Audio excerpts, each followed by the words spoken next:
Next up, House Bill 2067, a bill to amend and reenact section of the code relating to decertification of law enforcement officers notification. Report of the Committee on Militia, Police, and Public Safety. The gentleman from Newport News, Mr. Mullin. Thank you, Mr. Speaker. I rise to explain this bill. The gentleman has the floor. Thank you, Mr. Speaker. Current law here in Virginia is that the Department of Criminal Justice Services is tasked with decertifying law enforcement officers who have been convicted of crimes of moral turpitude or felonies.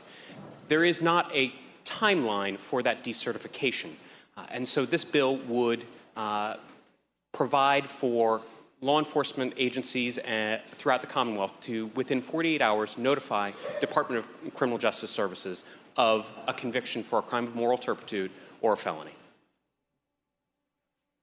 The gentleman from Fairfax, Mr. Simon. Mr. Speaker, will the gentleman from Newport News yield for a question? I will. Gentleman yield? Yes. Gentleman yields.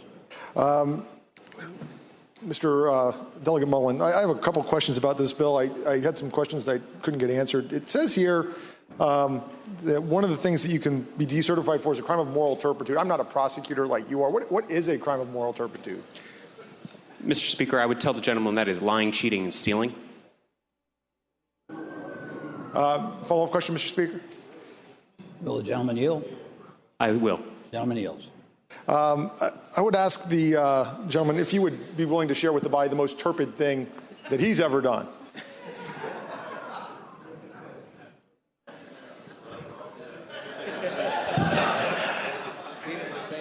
Your Honor, Your Honor. Mr. Speaker, I would take the fifth on that. Mr. Speaker, will the gentleman yield for a follow-up question? I do so yield. Mr. Speaker, I was wondering why it is that the gentleman chose 48 hours as the timeline. Why not? I mean, are we going to get a bill next year that says it's got to be 45 hours or 36 hours or 24 hours? What is it about 48 hours that was so important to you that you put it in this bill? Mr. Speaker, I would answer that 48 hours seems like an appropriate amount of time for law enforcement agencies to be aware of convictions and to be able to notify Department of Criminal Justice Services. Mr. Speaker, will the gentleman yield for one more question? I would so yield. Gentleman yields.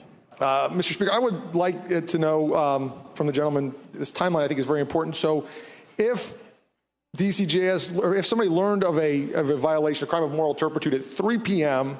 on February 17, 2017, how would they go about giving the notice to DCJS in a timely fashion? Mr. Speaker, I would respond that electronic mail is always the best way to be able to communicate with people in this 21st century. No further questions. Thank you, Mr. Speaker. I wouldn't be applauding just yet. Mr. Speaker, I move that the bill be engrossed and passed to its third reading. That's good. Thank you. The gentleman from Frederick, Mr. Collins. Thank you, Mr. Speaker. I would ask if the patron would yield for a few questions. Will the gentleman yield? I will. Mr. Speaker, I'm at a little bit disadvantage. I cannot see the delegate through your desk, so but he's there. I would ask the gentleman. If an individual was convicted of a misdemeanor of a crime of moral turpitude, therefore losing his job, but he has 10 days to note his appeal from said conviction in the General District Court, how that would affect this 48-hour notice? Mr. Speaker, I would respond to the gentleman from Frederick County that he should note the context and the text of this bill. At 15.2-1707 subsection B, it already allows the Department of Criminal Justice Services to be able to, at their discretion, delay decertification until the finality of a judgment.